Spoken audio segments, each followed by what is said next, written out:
নমস্কার, শুভ সন্ধ্যা বন্ধুরা। আমার অনেক দিনের শখ ছিল এদেশে বাচ্চাদের যে আমরা জন্মদিন পালন করি, বিদেশেও কি ঠিক সেইভাবে হয় সেটা দেখার। ওদের দেশের অর্থাৎ সিঙ্গাপুরে একটি বাচ্চাদের স্কুলে তাদের জন্মদিন যেভাবে পালিত হয়, অনেকটা আমরাও এখানে সেইভাবেই পালন করি। দেশে বিদেশে সব জায়গায় যদি চান সব কিছুই আমরা একভাবেই পালন করতে পারি, কিন্তু আমাদের মানসিকতা তফাৎ হয়ে যায়।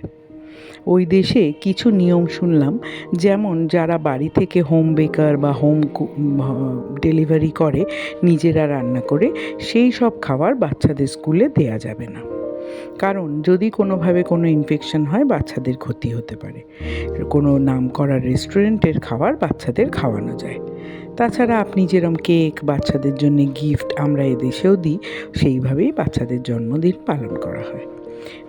ওই দেশে দেখলাম টিচাররা আলাদা করে বাচ্চার জন্য একটা সুন্দর গিফট আয়োজন করে, সেটা আমার বেশ ভালো লেগেছে। এখানে আমরা যখন ছোটোবেলায় বাচ্চাদের লজেন্স দিতাম বা টিচারদের কিছু খাওয়াতাম, টিচাররা কোনো গিফট আমাদের সেইভাবে দিতেন না। বছরে একবারই শুধু টিচার্স ডেতে আমরা ওনাদের দিতাম, আর স্টুডেন্টদের যেটা চিলড্রেন্স ডে হতো সেইটাতে ওনারা কিছু না কিছু গিফট দিতেন। ভালো লাগলে লাইক করবেন।